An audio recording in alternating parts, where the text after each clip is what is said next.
Claro. Bueno, a ver que no sé por qué se demora siempre el inicio de la grabación, pero bueno, un par de cositas. Ahora Ceci, ahí te vemos. Hola, ¿cómo están? Bien, ¿vos? Bien, todo bien. Hola, chicas. Hola, Rodrigo. ¿Cómo estás? Sí. Bueno, ahora sí, mira, justo empezó la grabación, así que buenísimo. Retomar un par de cositas antes de largar con el tema de hoy. Por si alguien no lo vio, el miércoles cargamos en el Classroom algunos temitas que en realidad no están directamente con los temas que ya teníamos previamente incluidos en el módulo, pero que sí nos parecían importantes incluirlos acá y aprovechar estos contenidos, digamos, asincrónicos para que ustedes los puedan ir leyendo y mirando en el momento que les quede más cómodo, y que son temas incluidos en el manual gerontológico de la INAPAM con el cual han venido trabajando a lo largo del curso. Entonces, bueno, por eso, y como algunos tienen que ver con la cuestión, digamos, del campo ocupacional, del proyecto laboral, nos parecía importante incluirlos acá. Así que para quienes no lo vieron, recuerden, después entren, ahí no les planteamos ninguna actividad, sino más bien es acercarles esos contenidos que ustedes los van a poder profundizar con el manual gerontológico, ¿sí? Pero alguno es una herramienta muy puntual, que es la posibilidad, una vez que terminen la cursada, de registrarse en el Registro Nacional de Cuidadoras y Cuidadores y cómo se realiza y para qué, etcétera. Y el otro punto tiene que ver con la cuestión del campo ocupacional, de las tareas que pueden desarrollar y sobre todo de la legislación en relación a su profesión, ¿sí? Y de algunos proyectos que están hoy en día en marcha, digamos, por presentarse, y uno puntualmente a nivel nacional, que es el proyecto de Mónica Macha, en el cual hubo todo un aporte y una incidencia muy importante desde el sector cooperativo de cuidados para que sea incluido, bueno, y que confiamos y esperamos que ahora durante este año se avance y se logre sancionar. Así que bueno, esa es como información complementaria, digamos, pero que nos parecía importante acercárselas porque, bueno, ya la teníamos trabajada, digamos, y era importante que ustedes la tuvieran. Bien, si después hay alguna consulta sobre eso, me escriben, estamos en contacto, lo que sea. Vamos a seguir igual con varios encuentros más de aquí hasta mayo. Varios, Rodri, nos fueron enviando el trabajito que dejamos planteado al final del encuentro anterior, que tenía que ver con la autoevaluación de las habilidades sociales, así que eso, buenísimo. Varias me las mandaron ahora recién un ratito antes del encuentro, así que después los vamos a ir mirando y ante cualquier comentario, observación, les vamos a hacer una devolución, pero si no, ya, digamos, servía como ejercicio, digamos, de ustedes y bueno, y poder ir haciendo estas entregas es importante. Bien, en el encuentro de hoy vamos a trabajar, este vendría a ser el último encuentro sincrónico en el marco del módulo 7, ¿sí? Que estamos trabajando con Rodrigo, toda la cuestión inicial a la forma jurídica cooperativa que vamos a entrar después de Semana Santa en conjunto con Gustavo Sosa, ¿sí? Entonces, hoy es el último encuentro sincrónico donde el tema central, digamos, que vamos a trabajar es la cuestión de la participación, cómo promover, cuáles son las dificultades, digamos, que nos encontramos ante, digamos, ser parte de un colectivo y cómo promover y cuáles son las dificultades de participar, y algunas cuestiones que se ponen en juego como son los liderazgos, los distintos liderazgos que se pueden presentar, etc. Al final, el último ratito, les vamos a contar la propuesta de un pequeño trabajo grupal integrador para la aprobación de este módulo, que por eso les damos, o sea, no hacemos mañana videoencuentro porque nos parece importante que ustedes puedan destinar ese tiempo a reunirse y poder resolver este trabajito que les planteamos. Al final les comentamos las pautas y de todos modos rápidamente después ya se la subimos al Classroom, ¿sí? Así que bueno, esta es la introducción y ahora, como siempre, y como fue el encuentro el viernes pasado, los invitamos a participar, a aportar, interrumpirnos, a hacer aportes, más rico y más entretenido todo este encuentro, ¿sí? Que ya para todas ustedes seguramente también es un esfuerzo un viernes a esta hora, así que vamos a hacerlo lo más llevadero posible. Rodri.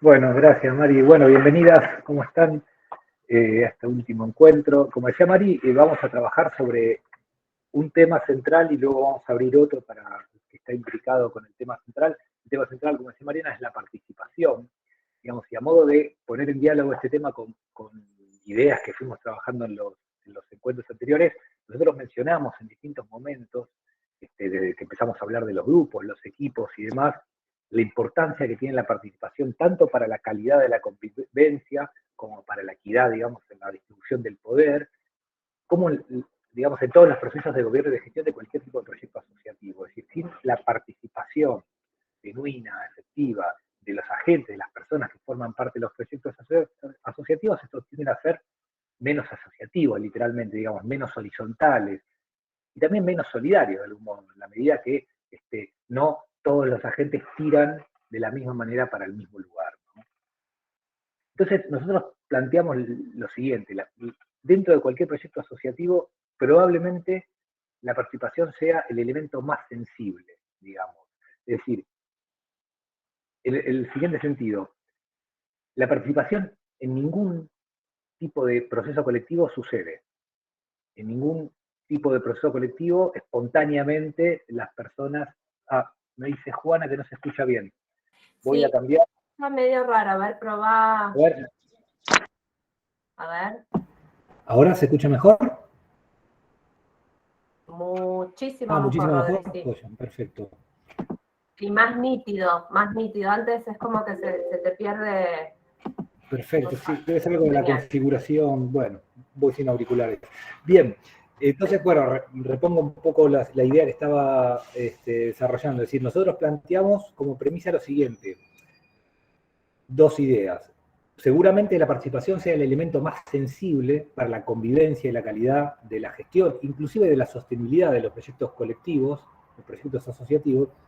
Y por otro lado, la participación es un fenómeno que en ningún caso sucede, no se provoca espontáneamente y en algún momento, por algún motivo extraño, las personas empezamos a participar, sino que la participación es un proceso de construcción, digamos. Es algo que la dirigencia, los liderazgos de las propias organizaciones, los propios proyectos asociativos, tienen que promover y cuando sucede lo tienen que cuidar, digamos. Son dos momentos, impulsarlo y cuando se va generando, se va construyendo, digamos, insisto que es una construcción, hay que preservarlo, digamos.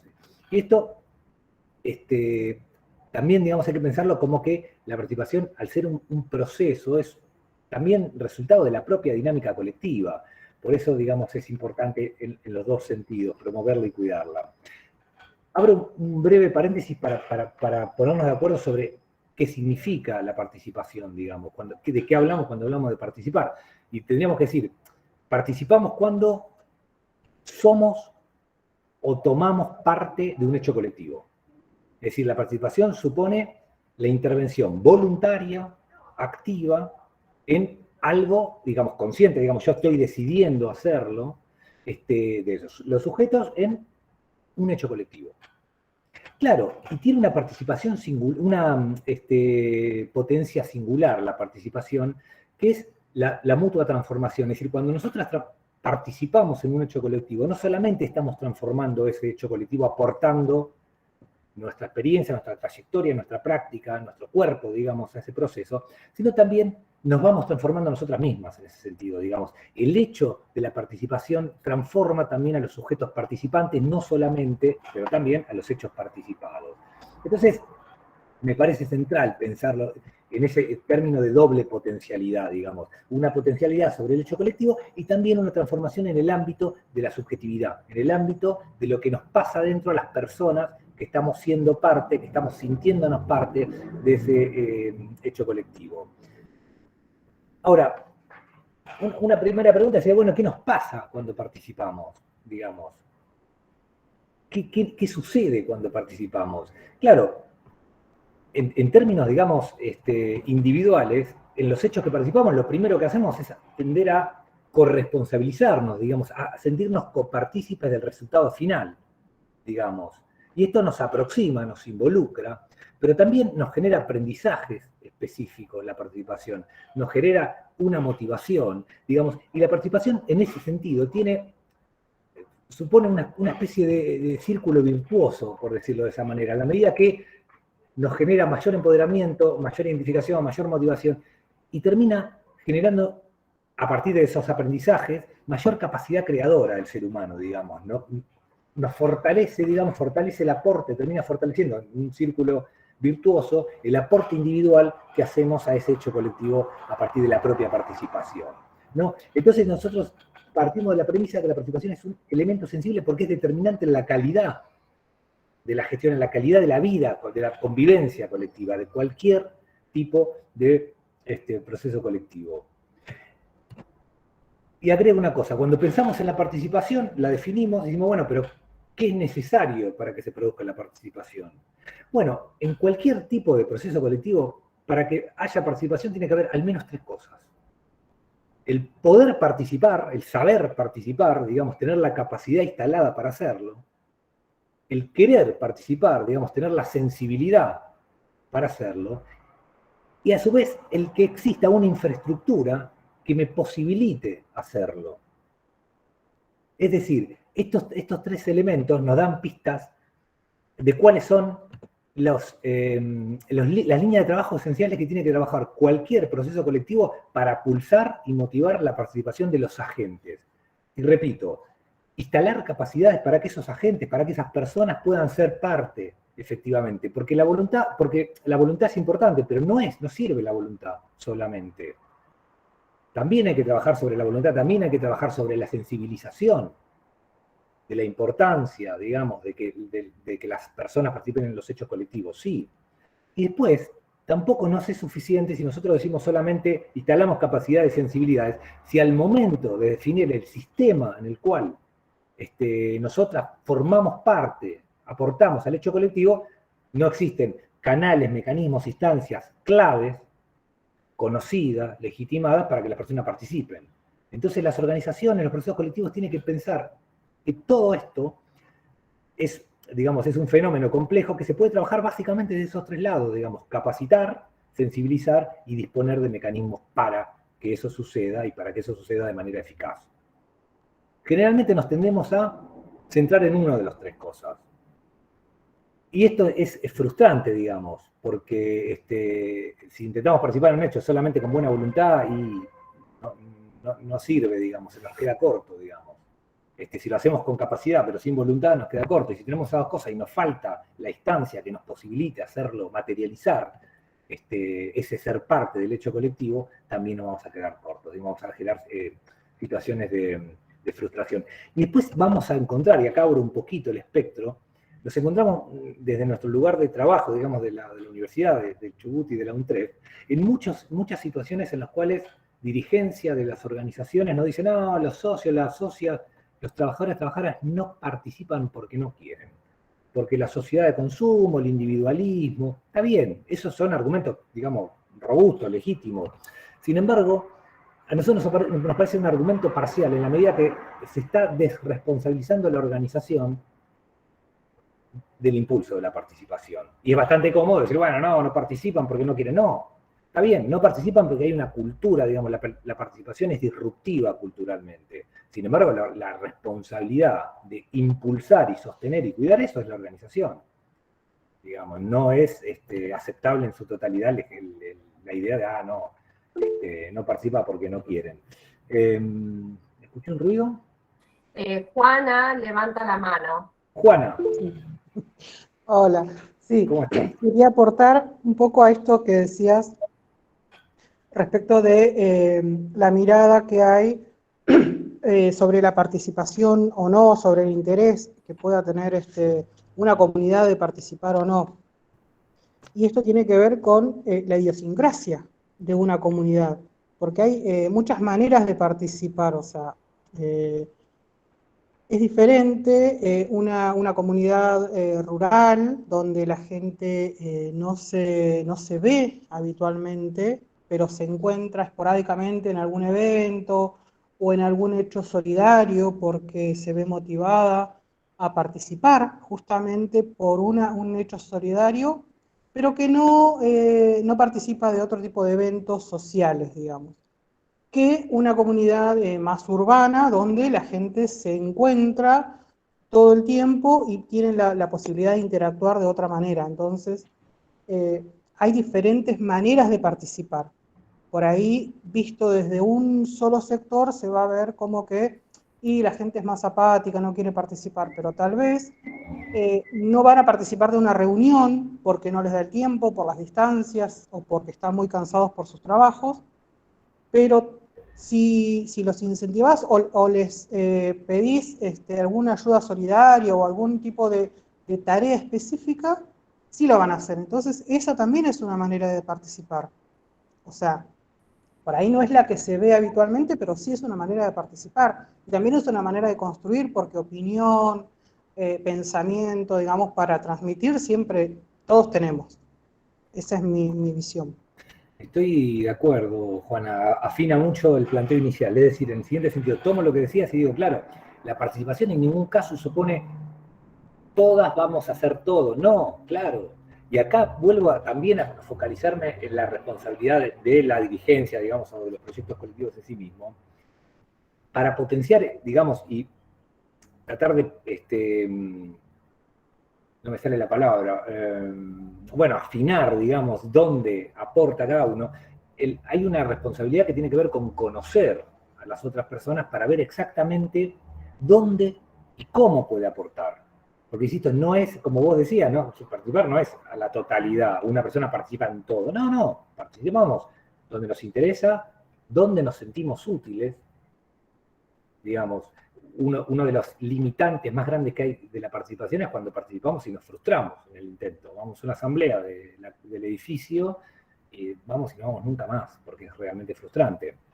Entonces, digamos, a partir de la práctica decimos, no, esto no lo quiero hacer más. Claro, una cuestión central es eso que vos decís, es decir, ver dónde y cómo participa, puede aportar cada uno. Y esto tiene que ver con lo que para cada persona es significativo, es interesante y tiene mayores intereses y capacidades para hacerlo.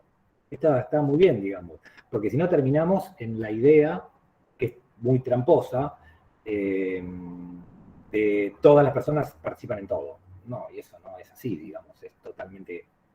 ¿Se acuerdan cuando decíamos, creo que en el primer encuentro, el equilibrio entre lo colectivo y lo individual, digamos, toda esa complejidad de que lo colectivo también tiene que ser satisfactorio para el individuo? Bueno, acá sucede eso, digamos, la participación tiene que ser antes que cualquier otra cosa satisfactoria para el individuo, y eso supone sectorizar los procesos de participación en función de los intereses y las capacidades, digamos, y esto es central, estoy muy de acuerdo con lo que planteabas, Ana. ¿Hay más manos levantadas? No. No por el momento, pero sepan que, nada, está buenísimo cuando van haciendo así aportecitos porque, nada, sí. esperan, digamos, eso, reflexiones y todo. Sí, en este caso me parece que tu aporte, Juana, nos da más precisión, digamos, nos permite afinar mucho la mirada. Y abro, digamos, un poquito más el espectro, y digo, claro, yo te decía, la participación es contracultural. Es decir, participar, ser algo, parte de un hecho colectivo, en alguna medida, de alguna manera es contracultural. Si pensamos el sistema de valores de la cultura dominante, bueno, vamos a coincidir, me parece que de los 3 o 4 valores más instalados, legitimados, normalizados en nuestra cultura dominante, uno es el individualismo. ¿Sí? Es decir, el individualismo que lo que hace es poner al ser humano atomizado en su propio eje y a su vez lo invita al repliegue al ámbito privado. Digamos, quédate en tu sillón y pensá en tu propio consumo. El segundo elemento es la desconexión de la otredad, digamos. Yo me desconecto de la otra persona en la medida que estoy autocentrado. Y el tercero es la apatía por lo colectivo, digamos, la mala prensa que se ha sabido construir sobre lo colectivo. Claro, entonces en ese sentido son 3 elementos que de algún modo estructuran parte de la cultura dominante y que lo que hacen es repeler cualquier intento de participación, digamos, desmotivar cualquier intento de participación, en ese sentido porque es contracultural, es disruptivo, es diferente a lo dominante, por eso es algo que es tan sensible y tan central para los proyectos asociativos, tratar de pulsar que eso suceda, digamos, tratar de construir esos procesos de manera efectiva. Y acá la pregunta que nosotros siempre planteamos frente a los procesos de participación es, cuando la dirigencia nos dice, no, los socios no participan porque no les interesa, está bien. Y la pregunta que nosotros nos hacemos es al revés. ¿Qué podría hacer la organización para impulsar la participación? Porque decir, no, a las juventudes no les interesa participar. Esto nos encontramos últimamente mucho. ¿Cómo no les interesa participar? Los pibes participan un montón. No participan en la cooperativa de servicio público del pueblo, a lo mejor, pero participan. La pregunta es, ¿qué es lo que les interesa? ¿Cómo ir a pulsarlos? ¿Cómo ir a buscarlos? ¿Cómo motivarlos a la participación? Es decir, ¿qué podemos hacer que no estamos haciendo para que eso suceda? Digamos. Insisto en sacar la responsabilidad del sujeto y llevarla al proyecto colectivo y pensarla desde ahí, digamos, pensarla desde la dirigencia. Porque es central, digamos, en la participación algo que creo que hablamos creo que el encuentro anterior. Lo central es la pregunta por el otro, digamos. Para poder impulsar la participación yo me tengo que preguntar quién es el otro, qué le puede interesar, qué es lo significativo, cómo podemos reconectarlo con el hecho colectivo. ¿Sí? O cómo podemos conectarlo, en el caso de que nunca haya estado, digamos. Entonces, acá habrá una pregunta como más concreta. Pensemos en cualquier tipo de organización, piénsense como posibles cooperativistas, piénsense como, no sé, cualquier proyecto asociativo que hayan estado, y si no, inventemos ese escenario. ¿Qué cosas concretas o qué estrategias concretas podría poner en marcha una organización para impulsar, para aumentar la cantidad o la calidad de la participación de sus trabajadores, sus socios, según el caso, digamos, según de qué tipo de estrategias disponen las organizaciones para salir a buscar eso? Ahí la copié, bueno, como más sintética, pero para que nos quede por escrito, digamos, el disparador que comenta Rodri, y ahora la idea es esto, es que puedan, bueno, que podamos interactuar, que puedan aportar, digamos, en relación a estas estrategias que puedan proponer. Abrimos la pregunta, ¿qué se les ocurre? ¿Qué estrategia? ¿Qué pueden hacer? Escuchar las propuestas. Paula dice, escuchar la apertura de los asociados. Ahora lo retomamos, Juana, me gusta esa idea. Paula, perdón, Juana, a ver. Sí, o sea, reforzaría lo que decías. Primero que nada hay que conocer a la otra persona, digamos, o sea, ¿qué oferta le vas a dar a la persona que querés que participe en tu organización? O sea, porque si no conocemos a la persona a la que estamos convocando o qué le puede interesar, seguramente que aunque sea una muy buena oferta desde nuestro punto de vista, si la otra persona no está interesada, si no es lo que necesita, lo que lo motiva a participar, no va a venir, digamos. Sí, está bueno, estoy de acuerdo, Juana. Lo voy a poner en diálogo lo que decías con lo que planteaba Paula también, ¿no? De escuchar. Y acá tenemos una primera línea estratégica que me parece que es la central, que es que los proyectos asociativos generen mecanismos, instancias de comunicación, y vuelvo al encuentro anterior, de comunicación con los actores. Vamos a poner trabajadores o socios, socias. Ahí voy, Paula, de nuevo, con esta que está diciendo, voy primero con la anterior. Y la comunicación supone esa bidireccionalidad. Doy otro ejemplo habitual. Nos encontramos con, los socios no quieren participar en las asambleas. ¿Qué hiciste para que participe? No, le mandamos un comunicado informándole de cuándo es la asamblea. Lavé las culpas, digamos, yo ya comuniqué. Bueno, claro, pensar que eso es comunicar, se está perdiendo, digamos, lo que vimos el encuentro anterior, digamos, que la base de la comunicación es, digamos, poner al otro adentro del discurso. Acá podemos dividirlo en las dos líneas que planteaban Paula y Juana. por un lado, es fundamental que los proyectos asociativos generen información de calidad, digamos, que transparente lo que están haciendo, que muestren proximidad, que rindan cuentas. ¿Viste? Esto genera identificación, sentido de pertenencia, conocimiento sobre lo que se está haciendo, digamos, que transmitan información y que esa información sea significativa, insisto, no mandar una invitación a una asamblea, contar, mostrar, rendir cuentas, digamos, generar esa proximidad.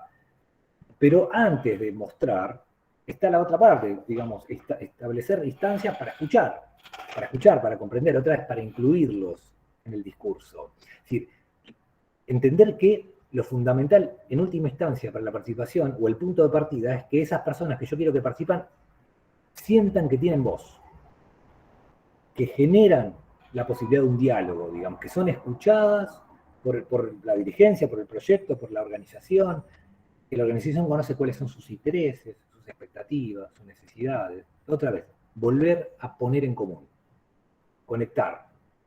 ¿Sí? Si no hay comunicación, no hay ninguna posibilidad de integración, no hay ninguna posibilidad de vínculo solidario, digamos, entre las personas. Razón por la cual la centralidad va por establecer diálogos, digamos, mostrar, contar, sí, por supuesto, pero generar un diálogo, escuchar, comprender y a partir de eso fomentar la participación. Y vuelvo a la idea inicial de Juana, y a partir de eso fomentar la participación en función de los intereses digamos, no todos a todos, sino en función de lo que cada uno pueda aportar. Ahí tenemos una primera línea estratégica que me parece transversal y me parece central. Acá estoy viendo varios comentarios. Comentarios de Paula y Ana Laura también estaba levantando la mano. Dale. Leo los de Paula y vamos con Ana Laura. Paula dice, elaborar un proyecto conjunto incluyendo esas propuestas, excelente. Dar a conocer el proyecto cooperativo, proponer temas que se van a hablar y abrir un espacio para el diálogo, perfecto.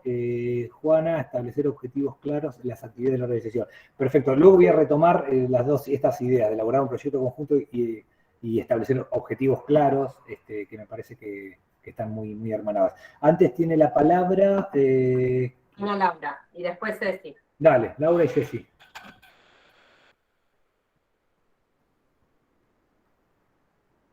Ana Laura, no la veo ahora. Buenos. Buenísimo. Hola. No, yo quería compartir que a veces proponer los temas o hablar o acordar, también para comunicarnos tenemos que tener alguna habilidad para intentar, para que ayude a que las personas entiendan lo que quiero informar o lo que quiero transmitir. Sí. Porque, claro, porque necesito de información para poder comunicar. Tengo que saber yo primero, entenderlo bien para transmitirlo y que las personas puedan comprender lo que yo quiero transmitir o lo que yo quiero decir o proponer. Buenísimo. Sí, Ana Laura, y agrego, estoy de acuerdo con lo que planteas, y podríamos agregar, y vos también tendrías que saber qué lenguaje habla la otra persona para poder transmitir eso con la mayor eficacia, digamos. No solamente es una habilidad, sino que también no es una habilidad para transmitir solamente, que también, sino también es la habilidad para escuchar y entender el código que maneja la otra persona y transmitir eso adaptado a ese código, digamos, qué lenguaje usa, qué le interesa, qué es significativo y demás. Bien. Listo, gracias Ana, Gracias. Laura. Gracias. Ceci, había Bien.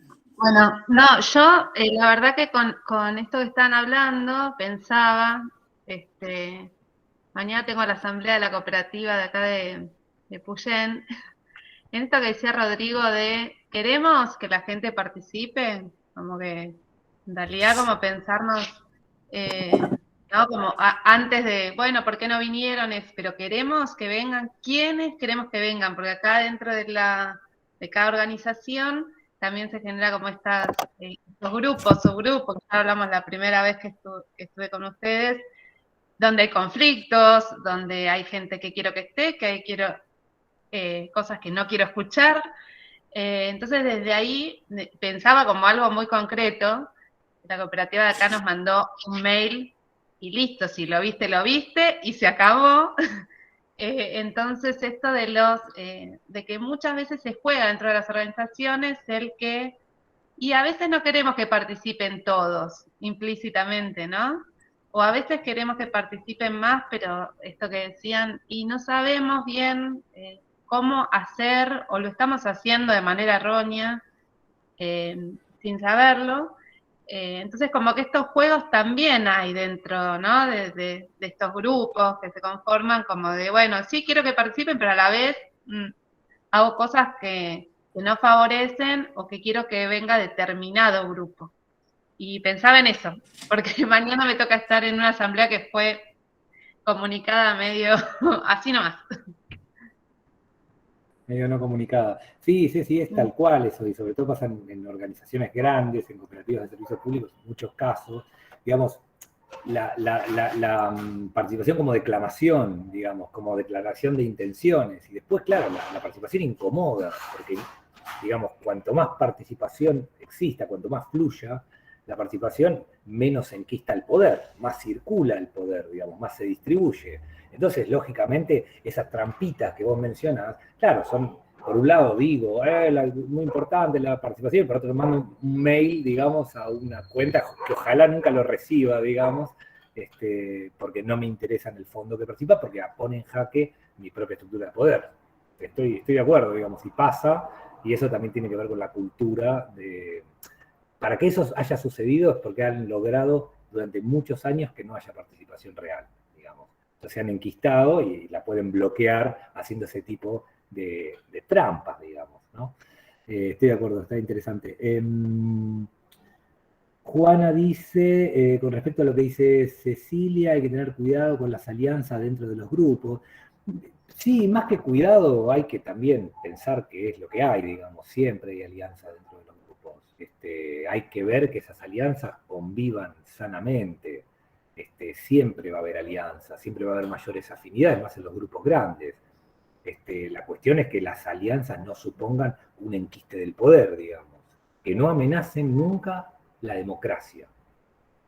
Mientras esas alianzas se puedan remover democráticamente, a mí no me preocupa porque me parece algo como casi intrínseco en la vida colectiva, esa alianza, que nos juntemos con los que nos caen mejor, nos gustan más, son más parecidos a nosotros. Me parece razonable. Hay que tener cuidado, sí, hay que tener cuidado en la medida que amenazan la democracia, creo. Paula dice, pero es necesaria la participación de todo el grupo, sobre eso hay que trabajar y buscar estrategias, a pesar de los conflictos, como dice Rodrigo, que se quita un subgrupo porque desgasta. Sí, cuidado también con la idea de todo el grupo, depende, digamos, porque en el caso que está hablando Ceci, entiendo que es una cooperativa de servicios públicos de lo que estás hablando, bueno, por ahí, inclusive legalmente, cuando las organizaciones tienen más de 5.000 asociados, la democracia se hace representativa, digamos, no va todos los 5.000 a la asamblea, sino que se eligen representantes. Entonces, por ahí no es todo el grupo que va a participar, pero sí todo el grupo va a estar representado legítimamente por personas justamente que los representan en ese grupo. Pero sí, estoy de acuerdo. Y es verdad que también, digamos, cierto tipo de conflictos generan desgaste en los grupos, sobre todo los que no son resueltos, y otra vez se enquistan, digamos, en la propia vida colectiva. Claro, en cooperativas chicas, Paula, vamos con esa, que participen todas y en igualdad de condiciones.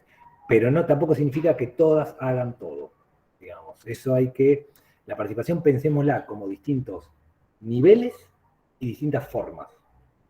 Porque si no, terminamos haciendo, bueno, vamos a decidir qué marca de café vamos a comprar para la oficina, asamblea. Ahora vamos a decidir de qué color vamos a pintar la pared de la oficina, asamblea. ¿A qué voy con esto? Que por ahí, que todos hagan todo, que todos decidan todo, genera un estado de asamblea permanente, una ralentización de decisiones. Por eso también está bueno decir, bueno, ¿a quién le interesa elegir los colores de pintura? ¿A quién le interesa hacer las compras para la oficina? E ir generando participación que esté diversificada, que esté generada en equipos, digamos, dentro del grupo, que nos permita dinamizar, digamos, la vida colectiva también. Eso es importante, digamos, porque pensar como se ha pensado mucho tiempo, y digamos, hay ciertas propuestas ideológicas que lo plantean así, que todos a todo, en términos de eficacia de la pensemos que estamos hablando de economía solidaria, amenaza digamos, la eficiencia en lo económico, porque cada decisión que tenemos que tomar, vamos a sentarnos todos y hacer una asamblea. No tiene mucho sentido. Ahora, si vamos a decidir cosas troncales, sí, hay que estén todos, hasta la última persona, que estén todos formando parte, discutiendo y hablando, y consensuando.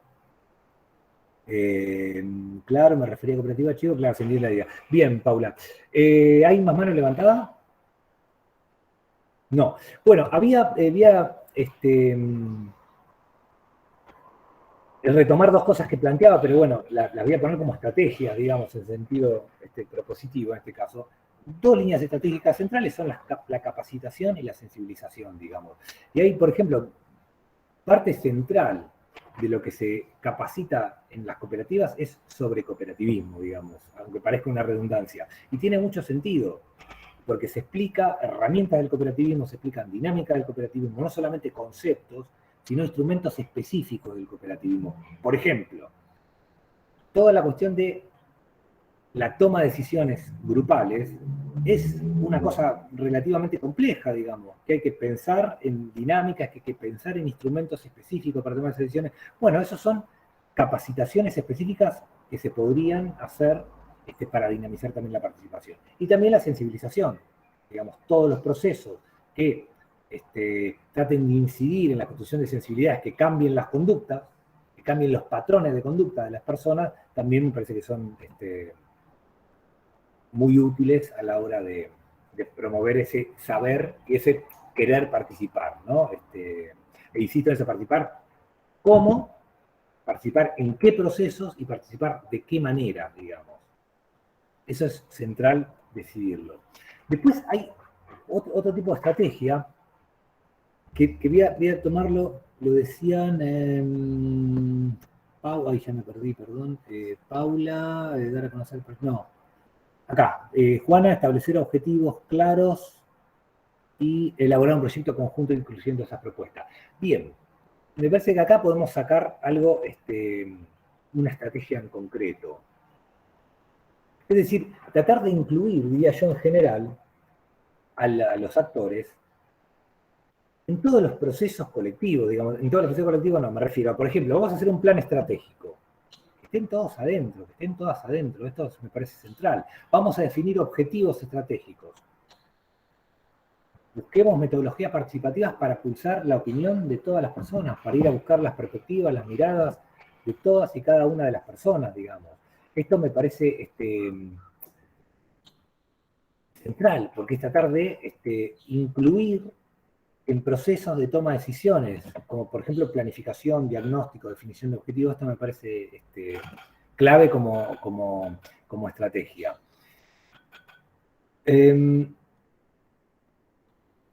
Después, algo que yo mencionaba... ¿Se puede interrumpir un cachito, Rodrigo?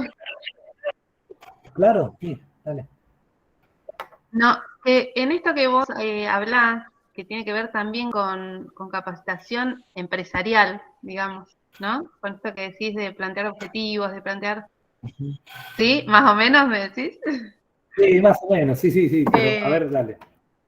Bueno, no, nada, como que esto que vos decías de la capacitación, falta, o veo que falta mucho sobre estas cosas que vos mencionás de cómo sacar objetivos, cómo digamos, mediante la participación, que todos sepan qué es un objetivo, hacia dónde van, qué es la misión, la visión, bueno, como estos conceptos, me parece que yo me sumo a una cooperativa y ya está, y decido en la asamblea y levanto una mano, me parece como fundamental que lo tengamos como objetivo después de este curso, que podamos seguir reviendo dentro de las organizaciones estos temas. Me parece central. Ese era mi aporte, nada más. Sí, estoy de acuerdo, Ceci, y agrego un matiz a lo que está diciendo. Estoy de acuerdo, digamos, con esta cuestión pensado de una perspectiva como más instrumental. Pero la planificación, me parece, sobre todo en los proyectos colectivos, no solamente es cuestión de definir objetivos, del ordenamiento de la actividad, digamos. También, insisto, al ser proyectos asociativos, la planificación es el único instrumento que tenemos para definir consensos básicos sobre lo que somos y hacia dónde vamos.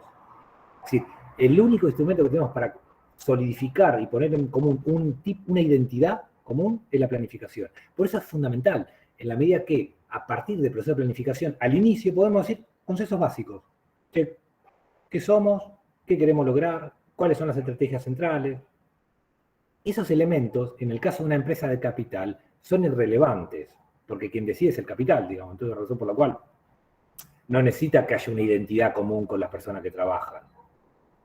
No es imprescindible. En este caso es imprescindible, porque la planificación, en este caso, supone una suerte de herramienta que integra, que abriga, digamos, que nos mete a todos en un lugar en el cual nos sentimos parte. Entonces, si la participación es sentirse parte, una forma fundamental de construir ese sentido, digamos, compartido, es la planificación. Y nosotros trabajamos, no sé, con la incubadora, con Gustavo, con su próximo profesor, que va a trabajar con Marina, en la incubadora de Linares, Cooperativa de Cuidados, y decimos, bueno, cuando se están formando, lo primero que le preguntamos es, ¿y ustedes qué quieren ser? ¿Qué son? ¿Y qué les gustaría ser dentro de 20 años? Porque sobre esos dos lugares se solidifica y se sostiene lo colectivo. Si no hay ese acuerdo, lo que tiende a suceder son conflicto permanente, digamos, una situación de conflicto permanente. Por eso me parece, Ceci, aparte de lo que vos decías, de la parte instrumental, central, me parece central instalar esa capacidad, instalarlo en términos de capacidad, instalarlo en términos de cultura. La planificación también es una cultura, es una forma de entender una actividad económica.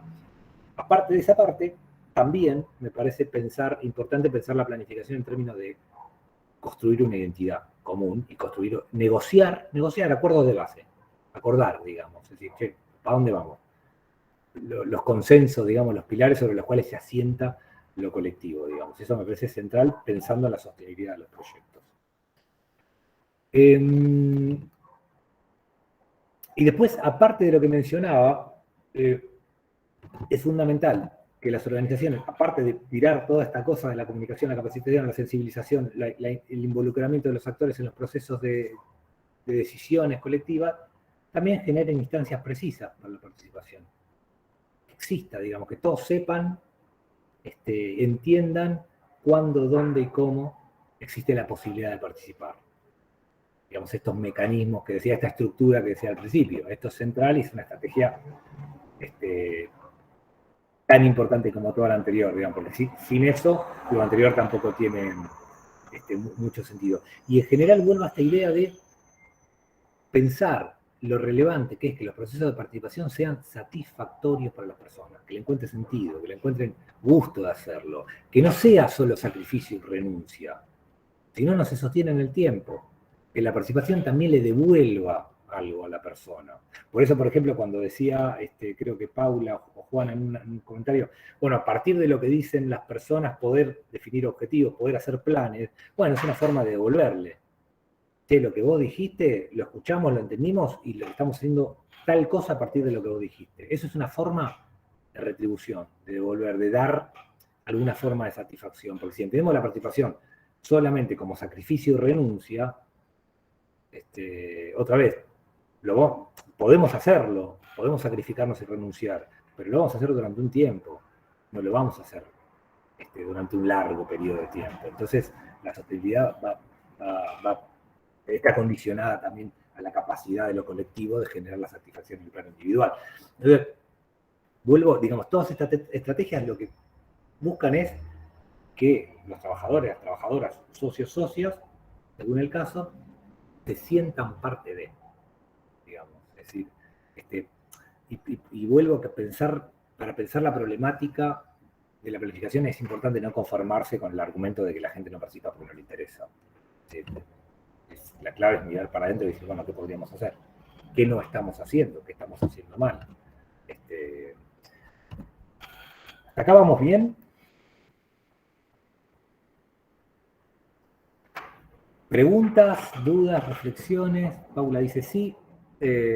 algo que le haya quedado, alguna idea que se haya disparado con lo que vimos hasta acá, alguna duda que haya quedado dando vueltas.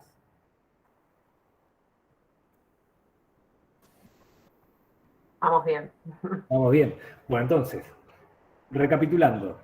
Primer eje, participación. Definición de participación, ser parte, sentirse parte. El elemento más sensible de la vida colectiva y algo que los proyectos asociativos tienen que estar todo el rato intentando. Impulsar y preservar, impulsar y preservar. Para eso tienen una batería de estrategias que son bastante limitadas. La central es, digamos, la puesta en común, digamos, escuchar y poder transmitir información acorde a eso que se escuchó. Instalar capacidades, instalar sensibilidades y generar infraestructura para que eso suceda, digamos, para que eso se posibilite y se facilite. Esto es básicamente lo que acabo de mencionar. Me parece que, más allá de que me extendí, digamos, en líneas generales la síntesis sería eso. E insisto, la calidad de la vida colectiva y la sostenibilidad de los proyectos colectivos está directamente vinculado a la capacidad que tengan esos proyectos de impulsar la participación genuina y sostenida en el tiempo y satisfactoria por parte de los actores, de las personas que forman parte del proyecto, sean socios, socias o personas trabajadoras. Bien, vamos a abrir un tema muy vinculado a la participación y luego vamos a volver a la participación, que es un tema que ustedes plantearon, creo que en el primero y en el segundo encuentro, en alguna intervención, recuerdo que lo haya planteado, me parece que Juana, en el primer encuentro me parece que Juana, que es la cuestión de los liderazgos. Digamos, a modo de encuadre, el liderazgo, digamos, en todos los grupos existen liderazgos. En todos los grupos que conozcamos, de toda naturaleza, de todo tamaño, existen liderazgos. Ahora, empecemos por una definición. ¿Qué significa el liderazgo? ¿Con qué ustedes asocian liderazgo? Cuando hablan de liderazgo, ¿de qué estamos hablando? ¿Qué características debería tener un liderazgo? ¿Qué significa?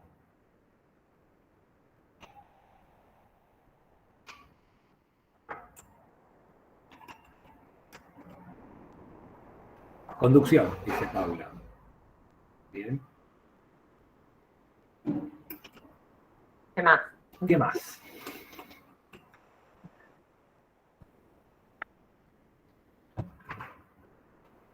Si quieren, piénsenlo para matizarlo en grupos mucho más chicos. Un grupo de amigos, de amigas, familia. Ahí voy. A ver, ahí viene Paula. Paula va escribiendo porque no tiene micrófono. Así que. Claro. Vamos a ver. ¿Y el resto qué piensa? ¿Alguna idea? Organiza, toma decisiones. Ya tiene tres cosas, está planteando Paula. ¿Qué más el resto? ¿Con qué otras cosas asocian la función del liderazgo? ¿Qué hacen los liderazgos?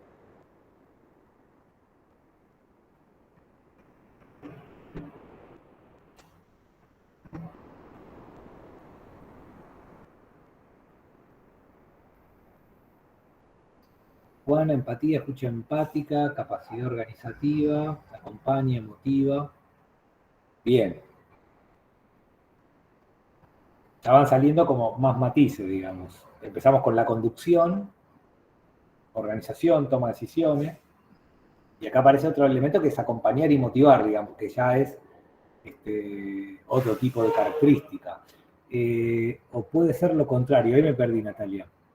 ¿Qué significa que puede ser lo contrario? La sustentabilidad, dice Naila, compromiso, dice Carola, Paula, siempre y cuando sea un líder positivo. Ay, bueno. Claro, esto Paula dice, Natalia dice, o puede ser lo contrario, después agregar, puede ser autoritario. Ahí lo entendí.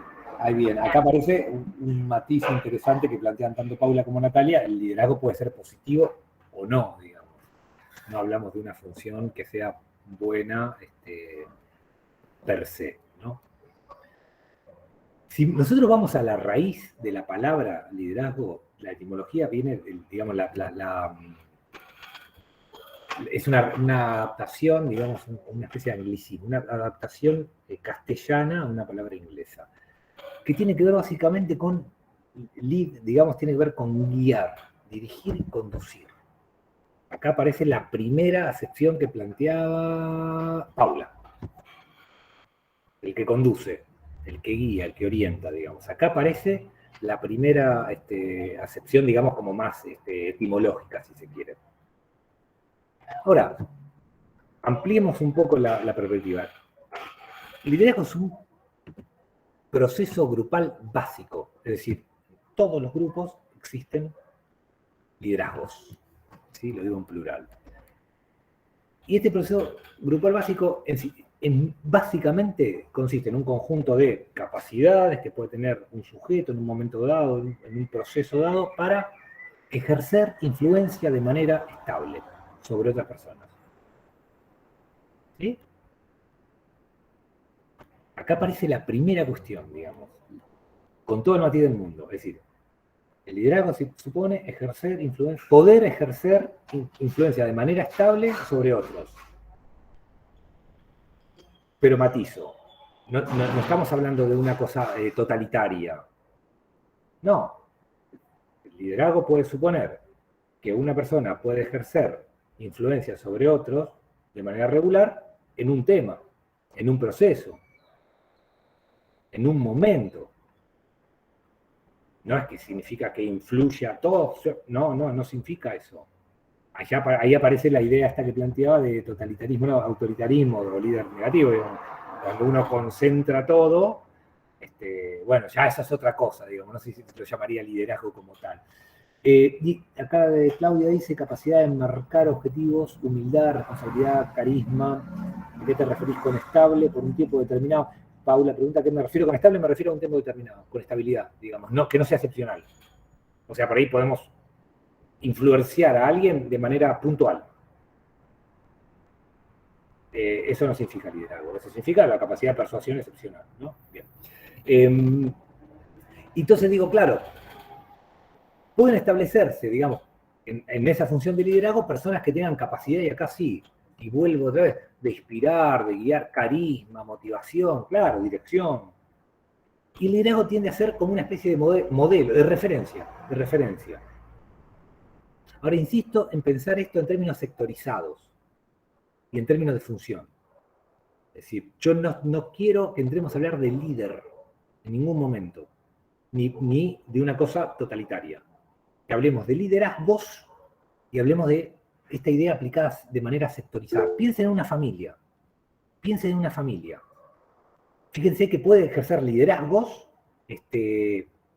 la madre en un caso, en unas situaciones, el padre en otro tipo de cosas, los hermanos, el más chico en una cosa, ¿no? Estoy hablando de un grupo como muy primario, pero fíjense que ni en esos grupos existe de manera sana un liderazgo que abarca todo. Levantó la mano Juana, te escuchamos. Sí, con respecto a lo que estabas diciendo, sin caer en esto del autoritarismo, justamente hay determinados momentos en los que los grupos, así sea como decís una familia, requieren que una o varias personas tomen como un liderazgo que tenga que ver con sus capacidades para resolver determinada situación o para concretar determinada acción, y que va a tener un principio y un fin, digamos, ¿no? Un tiempo determinado, no va a ser de manera permanente, o sí, pero en general cuando hay algún tipo de crisis o de situación que requiere que alguien se ponga al frente de alguna cuestión, va a aparecer la capacidad de alguien que va justamente a guiar lo que se vaya a realizar. Y eso es por un tiempo limitado, porque después, cuando se cumple el objetivo, ese liderazgo puede cambiar y se puede, de alguna manera, desvanecer y no tiene que, o sea, justamente ahí es donde la persona o las personas tienen que tener la capacidad de decir, bueno, yo cumplí mi función, mi rol, y después no quiero apropiarme de un lugar que me convierta en un líder autoritario. Sí, está bueno, Juan. Inclusive las situaciones de crisis siempre dan lugar a nuevos liderazgos. Las crisis siempre dan lugar a nuevos liderazgos, es decir, porque de golpe también se necesitan nuevos modelos de referencia y aparecen nuevos agentes que ocupan esos lugares durante ese contexto de crisis y después se abren o son desplazados por otros actores que ocupan, finalizada la crisis, esos lugares de liderazgo. Estoy de acuerdo con lo que decís. Entonces, liderazgo, capacidades para ejercer influencia de manera regular sobre otros, sobre otras, motivando, dirigiendo, conduciendo, perfecto. Ahora, piensen, en todo proceso colectivo, un liderazgo primero es necesario, en la medida, siempre va a suceder, digamos, que va a haber liderazgos. Y acá en los procesos colectivos terminan siendo centrales en, por ejemplo, cuestiones como motivar la participación, construir identidad común, identificar, construir lazos de confianza mutua, promover involucramiento de los actores, infundir algo que decía, creo que Paula, infundir objetivos compartidos, una visión compartida. Esto en ese caso los liderazgos son fundamentales. Es decir, hay muchos autores que dicen, no, el liderazgo es muy difícil de definir y es muy fácil de reconocer, ¿no? Fíjense que por ahí nos pasa eso, digamos, que enseguida vemos un grupo y ya sabemos que en ese proceso quién está dirigiendo, quién es el que influye, quién es la referencia para los demás, ¿no? Como decía Paula, me parece importante destacar que muchos liderazgos surgen en situaciones no rutinarias, nuevas, desconocidas, de crisis, momentos de cambio, digamos. Esto se suele dar y es importante destacarlo, digamos, porque frente a la situación de indefensión, generalmente salimos a buscar nuevos modelos de referencia, ¿no? Situación de confusión, de duda, más incertidumbre y demás. Y los liderazgos no pertenecen a las jerarquías, esto es importante. Es decir, puede haber una organización piramidal, que haya un jefe, una jefa, un subjefe y otra subjefa, y que esos no sean líderes, que sean jefas. Es decir, el liderazgo es un concepto distinto del concepto de autoridad formal. Son dos cosas distintas. Pueden coincidir, por supuesto, pueden coincidir, pero no necesariamente es lo mismo. Ahora vamos a una idea que planteaban antes, creo que Natalia, sobre el liderazgo positivo. Decían, el liderazgo positivo, tiene que ser positivo. ¿Qué significa? Pensemos ahora en un proyecto asociativo. ¿Qué debería ser, digamos, qué debería aportar un liderazgo positivo a un proyecto asociativo?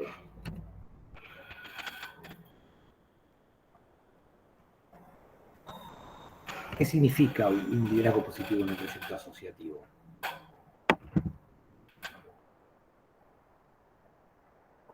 Ustedes lo decían, no, el autoritario es negativo, bien, pero ¿y qué es un positivo, digamos, acá?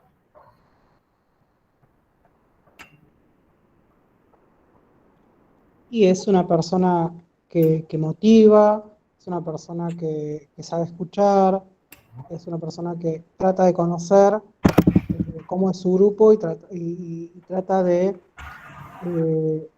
potenciar las capacidades de cada uno de los integrantes.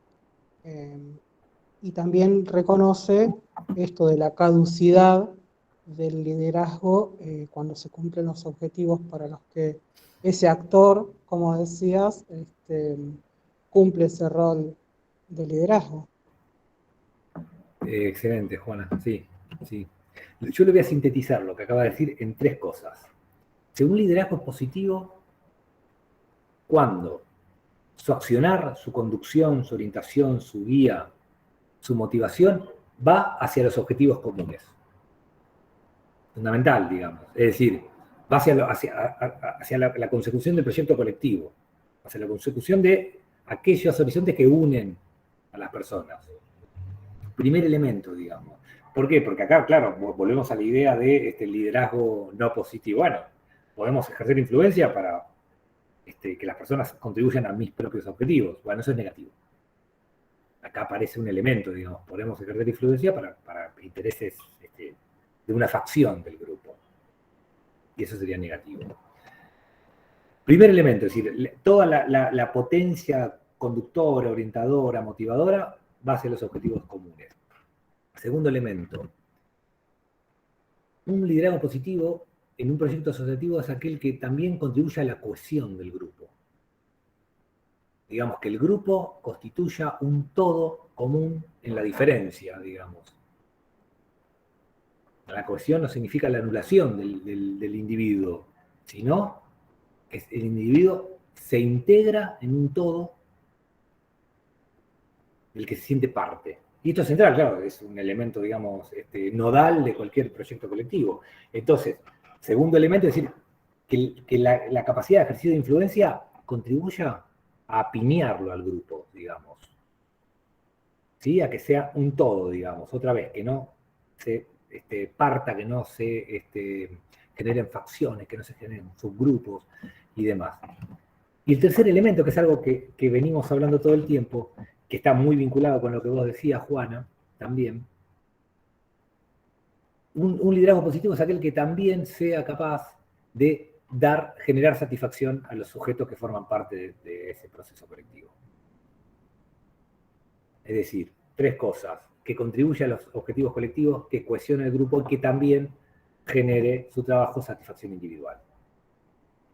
¿Sí? Es decir, un liderazgo positivo cuando incide tanto en las capacidades colectivas como en la unión, como en la satisfacción de quienes forman parte de eso. Y claro, un liderazgo positivo también, digamos, tiene ciertas condiciones necesarias. Para que un liderazgo positivo sea positivo en un proyecto asociativo, bueno, tiene que tener un alto grado de conocimiento sobre la cultura, la estructura de la organización, cuáles son los grupos que coexisten, cuáles son las posibilidades de que haya intereses que entren en tensión, cuáles son las características de cada uno de sus integrantes, cuáles son las motivaciones, los intereses de los grupos, de los subgrupos, de los integrantes, de los individuos, digamos. O sea, porque, insisto en esto, digamos, tiene esta cosa, el liderazgo positivo, en última instancia, en el fondo, lo que hace es armonizar los intereses colectivos con los individuales. Algo que hablamos en el primer encuentro, digamos. Esa armonía compleja, ese equilibrio complejo, bueno, un liderazgo positivo debería ser capaz de integrarlos, que convivan, digamos, que dialoguen, que sean parte de un todo. Y ahora vuelvo un poquito para atrás y abro el juego para poner en diálogo los dos conceptos. Un liderazgo positivo también es aquel que logra impulsar la participación de los actores. Claro, ¿qué relación hay entre el liderazgo y la participación, digamos? Yo digo, bueno, un líder positivo tiene que promover la participación. Está bien, está bien, está bien. Ahora, pensemos esto, ¿cómo se relacionan el liderazgo y la participación? Aparte de lo que acabo de decir, que digamos que es un encuadre para cerrar la idea del liderazgo positivo. ¿Cómo se vincula esto? Acá tengo, uno dice, la verdad que acá me pasé varios. Natalia dice que toma las decisiones por solo, que tiene que hacerse lo que él diga. Mirna dice, un líder positivo que motiva y propone diferentes estrategias para resolver los diferentes problemas. Perfecto. Sí, ahí lo que está diciendo Mirna tiene que ver básicamente con el impulso a conseguir los objetivos colectivos. Sí, estoy de acuerdo.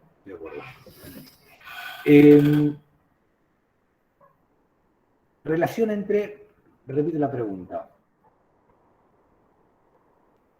entre liderazgo y participación.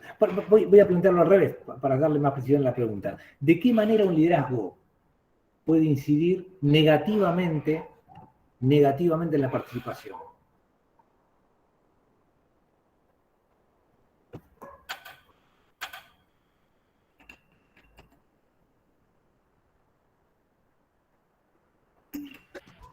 Justamente lo que marcabas antes, esto de cuando se confunde el liderazgo con la jerarquía, ¿no? Como de que se toma lo que él está, no se escucha la voz de los demás, se toma como la orden y parecería que se fuera un líder y ahí la participación estaría difícil. Sí, sí. Claro, pero fíjate, está bueno lo que decís, pero lo voy a mirar desde el otro lado. Son dos cosas, digamos, que se retroalimentan, que dialogan, digamos, que se generan círculos viciosos o virtuosos en función de cómo se imbriquen liderazgo y participación. Lo voy a plantearlo al revés. Cuando cuanto menos participación hay, menos posibilidad de que haya un liderazgo positivo hay, digamos. Lo planteo a la inversa de lo que acabo de decir. Es decir, la reducción de la participación también tiende a enquistar liderazgos negativos, que concentran mayores niveles, mayores cuotas de poder, que tienden a hacer esto que vos decías, digamos. Claro, total, como hay poca participación, yo me puedo enquistar, digamos, puedo, sí, entronizarme en un lugar de liderazgo negativo, digamos. Y esto es fundamental, porque es decir, también la cuestión del liderazgo y de la participación son dos cosas que no es que la participación depende del liderazgo. No, ni el liderazgo depende solo de la participación. No, son dos cosas que dialogan, se tensionan. Entonces una provoca a la otra provoca... Ahora, sí puede pasar un círculo vicioso, digamos. Si no hay participación, digamos, necesariamente va a haber un liderazgo negativo. Y si hay un liderazgo negativo, necesariamente va a haber bajo nivel y baja calidad de participación. Juana, te escuchamos.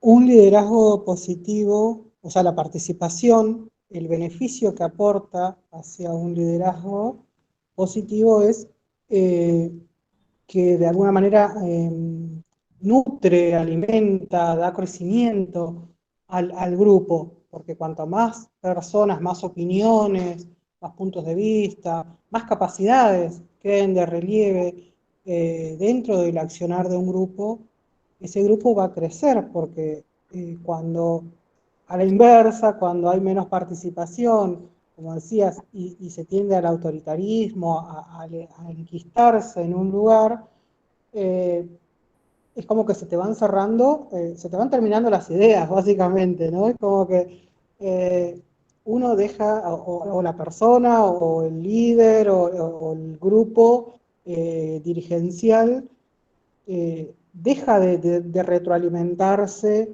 de la asamblea o de lo más, de lo más abierto, digamos, de lo comunitario, de lo grupal. Entonces, ahí es como que se va cerrando la posibilidad de crecimiento. Sí, está buenísimo lo que acabas de decir, como es muy sugerente, pero estoy totalmente de acuerdo, digamos. Hay una retroalimentación. Y hay una, para que tengo Mirna, cuando el líder escucha a los demás, logra llegar a un bien común para todos y lograr enriquecer sus conocimientos para crecer como grupo. Claro, en el fondo, digamos, se trata de eso, digamos, de construcción de sinergia, de construcción de solidez, digamos, de volumen de lo colectivo también. Pero hay una cosa singular que se da en los liderazgos, en las organizaciones de nuestro campo, o los proyectos asociativos en general, que es la coexistencia de liderazgos. Lo que se puede llamar liderazgos compartidos. Y esto sucede en casi todos los proyectos asociativos, digamos, donde los liderazgos son sectorizados, son parciales, según, por ejemplo, el tipo de tema del que se esté hablando, por ejemplo. Según, por ejemplo, no sé, si la organización está dividida en áreas, comisiones, bueno, puede pasar que las personas referentes de cada área, de cada comisión, ejerzan liderazgo sobre esa temática. En comunicación, en relaciones institucionales, en capacitación, según el caso, digamos. Y que estos liderazgos se distribuyan según determinados criterios, como la experiencia, las habilidades, lo justo, la especialización. ¿Sí? Pero me gusta mucho reivindicar esta idea del liderazgo compartido. Si no, tendemos a pensar que toda cooperativa tiene un Perón, y no sucede eso. No sucede eso. Sucede que tiene varios dirigentes que van ejerciendo liderazgos, esos liderazgos son bastante dinámicos, son necesarios, pero se comparten. Hay una palabra que se usa que es descentralizado. No hay un centro, no hay un liderazgo en el centro. Hay varios. No hay centro en el liderazgo. Están distribuidos, compartidos, están difuminados dentro de la organización. Y esto es buenísimo en términos de democracia, digamos. Es buenísimo porque el liderazgo centralizado, bueno, tiende a concentrar necesariamente una cuota de poder muy superior al resto. Muy superior al resto. Y sucede mucho en cooperativa de trabajo, Mari lo sabe mejor que nadie, en las cooperativas de trabajo de cuidadoras, por ejemplo, que hay una presidenta y la presidenta tiene la misma cuota de poder que tiene el resto y que, digamos, que es como que la pusieron ahí, como que después se van rotando los cargos, pero no es que la presidenta no concentra nada, tiene esa responsabilidad y la asume, y tiene una responsabilidad institucional también y la asume, pero no es que lidera y no concentra nada, digamos. Y eso se produce mucho y me parece algo muy sano, la descentralización y el hecho de que el liderazgo se asume porque es un proceso básico de los grupos, pero no se asume como necesariamente central, necesariamente piramidal, necesariamente concentrador de poder, sino de manera horizontal, equitativa, digamos, también. Esto me parece como fundamental, como característica distintiva de los proyectos asociativos de la economía social y solidaria.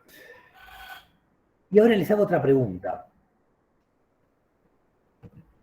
Cuando no hay, digamos, cuando los proyectos son, perdón, a ver, Paula, a veces la falta de participación es por desinformación, falta de voluntad o no, y el líder asume la responsabilidad tomando decisiones que no son consensuadas, y ahí se generan diferencias. La falta de participación colectiva genera que se jerarquice el liderazgo y separa el grupo. Estoy totalmente de acuerdo, Paula. Estoy totalmente de acuerdo, es un círculo vicioso, digamos. Se jerarquiza y se separa el grupo, digamos. El ejemplo que daba Ceci me parece que sería una forma también de ejercer un liderazgo en ese sentido, digamos. Cuanto menos promueva la participación, más enquisto, más concentro, ¿no? Ahora, cambio la pregunta. ¿Qué cosas hacen que las personas tengamos liderazgo en un proyecto asociativo? ¿Qué factores hacen que haya personas que digan, esta ejerce más influencia? No sé si me explico, si soy claro en la pregunta. El ejercicio de liderazgo está atado a factores que hacen que nosotros podamos ejercer influencia o seamos un modelo de referencia sobre ciertos temas hacia el resto del grupo. ¿Qué factores hacen? ¿Qué cosas hacen que se generen, que se generen liderazgos en una cooperativa o un proyecto asociativo? El conocimiento, dice Paula. Eso es central. El conocimiento genera cierto tipo de referencia. Que el que sabe de esto es tal. Vamos a preguntarle acá. Eso ya es, y si ese tal me dice tal cosa, va a misa. O sea, lo que me dice el tipo, para mí, no se discute. Y no es que me manipule y que me domine, no. Yo confío en él y él es mi referencia o ella en un tema concreto.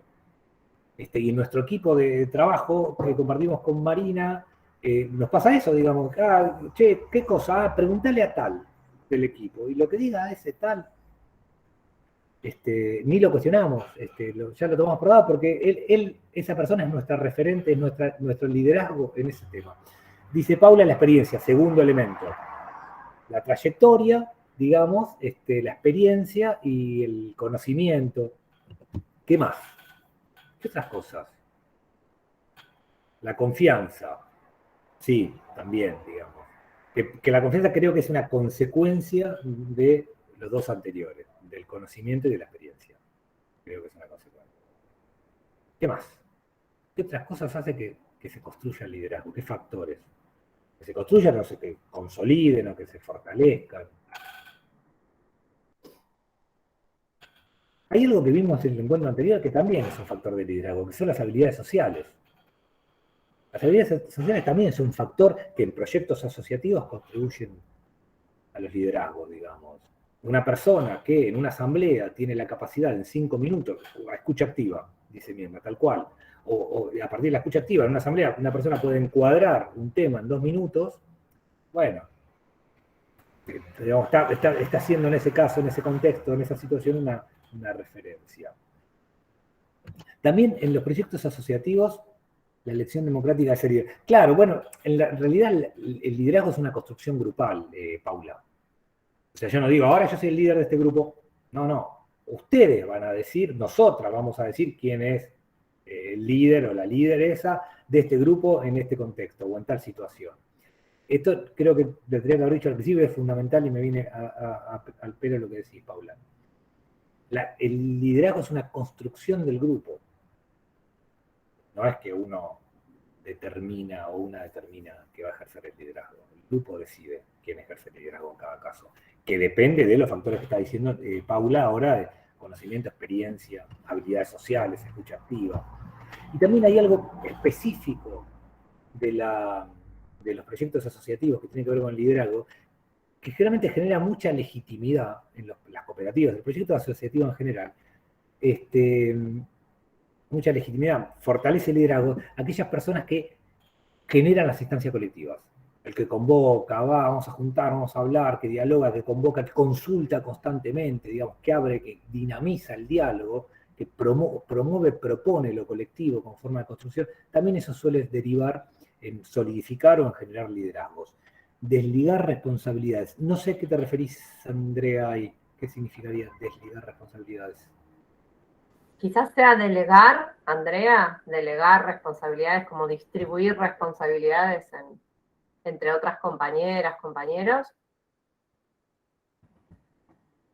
Me sonó a eso, pero quizá Listo. Sí. Por ese lado. Sí, Sí, el que le da confianza también a otras personas del grupo para ir generando, digamos, ¿no? Otras propuestas, responsabilidades. Sí, tal cual. Pensar que la delegación es una forma de generar, de empoderar, digamos, de darle capacidad a la persona, como decía Mari, de darle confianza y de esa manera empoderarla también, es darle más autonomía, ¿no?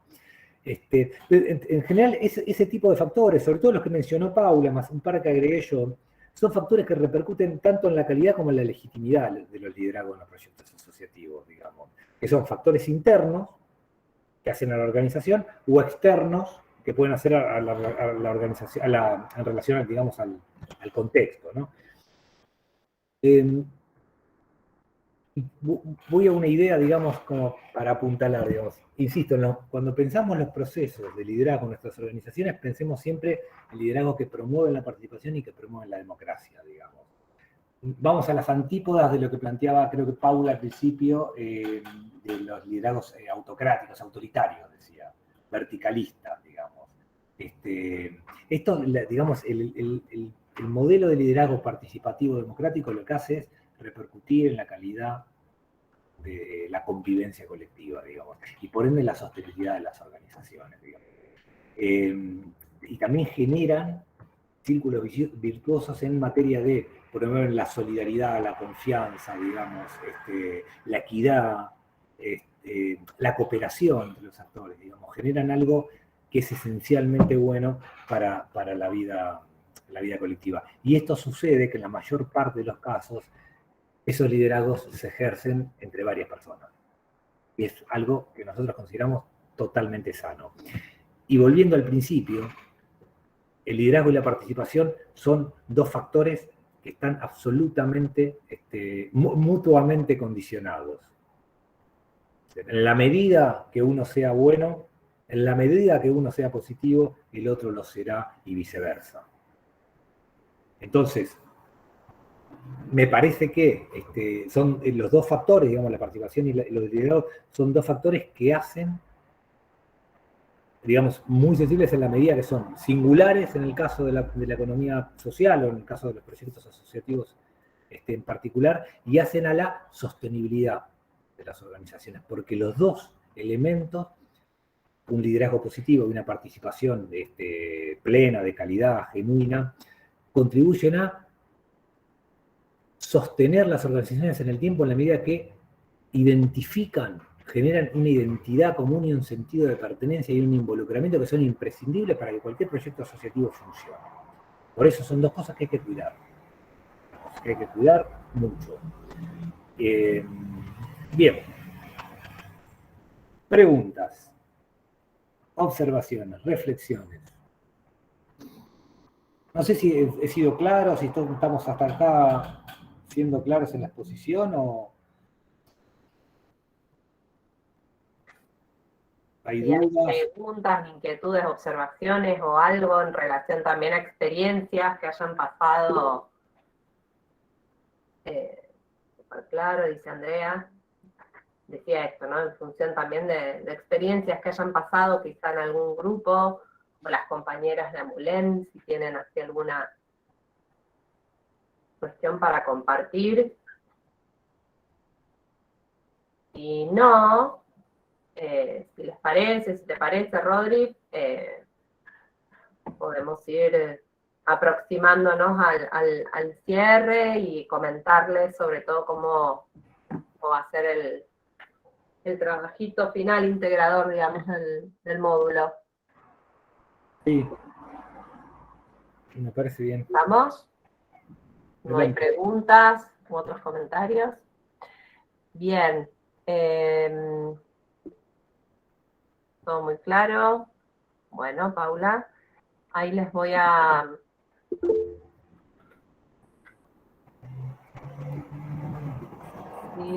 Juana. Una preguntita, Sí. una preguntita nada más.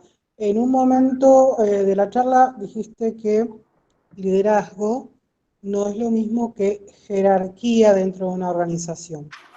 ¿Cuál sería la diferenciación técnica, por decirlo de alguna manera? No terminé de escuchar, perdón, ¿me podrías repetir? Sí.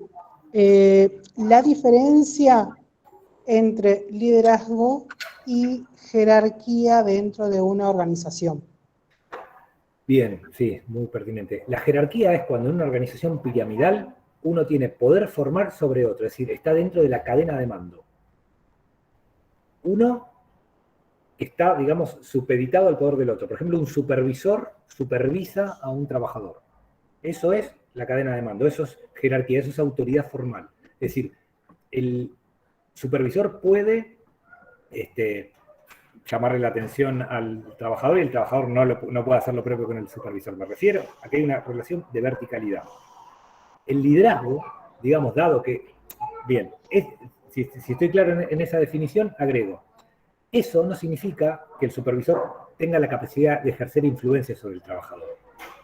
Es decir, puede pasar que sí lo haga, pero son dos cosas escindidas, son dos conceptos separados. Una cosa es la autoridad, una cosa es la cadena de mando, uno manda sobre el otro, y otra cosa es la capacidad de ejercer influencia de manera estable sobre el otro. No sé si me explico, Juana. Sí. Y te agrego una cuestión más. Dentro de las organizaciones colectivas, digamos, porque sí, está perfecto la jerarquización o la imagen de la jerarquización dentro de lo que es una empresa, por decirlo de una manera, pero ¿qué pasa, digamos, o cómo se define o cómo debería ser el rol el rol jerárquico, no sé cómo decirlo, dentro de lo que es una organización colectiva, dentro de una cooperativa, una mutual o un tipo de organización así de ese tipo, que no es una empresa, que no es una jerarquización tradicional. Mira, hay dos cosas ahí. Primero, las organizaciones solidarias, hay estructuras formales que tienen jerarquías y otras que no. Las cooperativas de trabajo no tienen jerarquías formales, las asociaciones civiles, por ejemplo, sí, o las cooperativas de servicios públicos también. Hay dos características. Primero es que las organizaciones solidarias suelen ser más chatas en la jerarquía. O sea, gerente, subgerente, director, subdirector, coordinador, subcoordinador, hasta el trabajador. No, suelen ser más chatas, suelen ser dos jerarquías, digamos. Entonces, son más planas las estructuras. Y segundo, la autoridad también depende de cómo se ejerza. Esto no es menor, digamos, es decir, cuando la autoridad se ejerce poniendo en el centro los intereses de las personas, digamos, poniendo en el centro el sistema de valores y de ideas de la economía solidaria, se puede ejercer sin mayores conflictos. ¿Por qué? Porque se tiende ahí sí a fusionar con el liderazgo. ¿Sí? Es decir, la autoridad tiene también la legitimidad, digamos, tiene la capacidad de influir, también tiene la capacidad de conducir. O por lo menos son digamos, estoy hablando de un modelo ideal, obviamente, son las ideas, digamos, los modelos que se buscan en nuestro caso, digamos, en nuestras organizaciones. Lo que se intenta, cuando las jerarquías existen, que existen, es que se materialicen, que se lleven a la práctica de una manera que pongan siempre al ser humano en el centro, digamos, que traten de ser gerentes líderes, por decirlo así, digamos, que se ejerza la autoridad con liderazgo, digamos, y no la autoridad con coacción solamente, no con amenaza, digamos. No sé si me estoy explicando. Buenísimo, gracias, Juan. Bueno, ahí voy a compartir pantalla.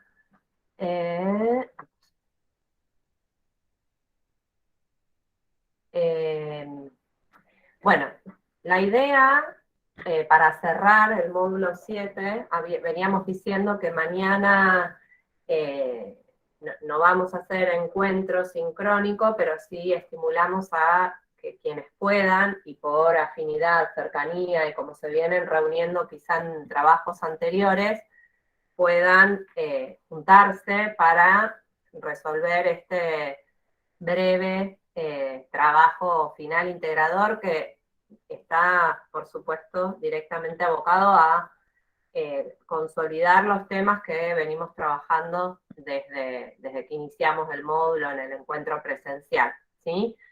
Entonces, la modalidad del trabajo es grupal, ¿sí? Es importante eso, porque, bueno, justamente para ser coherentes, digamos, con lo que venimos trabajando, la idea es que se junten, que armen grupos, verán la cantidad, ¿sí? Preferentemente entre 3 a 6 personas. Más de 6 ya va a ser un lío para resolverlo, para juntarse, para que efectivamente participen todas las integrantes, así que intenten que sea entre 3 a 6 personas cada grupo, y allí van a ver las preguntas, ejes, digamos, que esperamos que puedan reflexionar, que muchas las fuimos trabajando en los distintos encuentros, y entonces es tratar de pasar en limpio, de juntarse, de volver a ponerlo en común, y sí tratar de poder plasmar breves respuestas y reflexiones de la manera más prolija que se pueda, lo más claro que se pueda. Y entonces,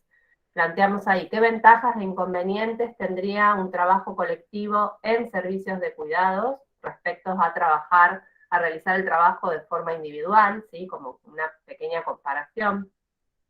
¿Qué condiciones serían necesarias para poder hacerlo? ¿Sí? Brindar el servicio de cuidados, decimos, desde un formato colectivo. ¿Cuáles son los principales temores o incertidumbres para ser parte de un proyecto colectivo de prestación de servicios de cuidados? ¿Qué instrumentos nos faltarían? ¿De qué manera podría repercutir el trabajo asociativo en las personas trabajadoras? Y también cómo sería esta repercusión en las personas usuarias, ¿no? De esos servicios de cuidados desde un modelo colectivo, asociativo. ¿Cómo se podría organizar el grupo o equipo? ¿En qué áreas o responsabilidades se imaginan? Es decir, ¿cuáles son las áreas o funciones que deberían cubrirse?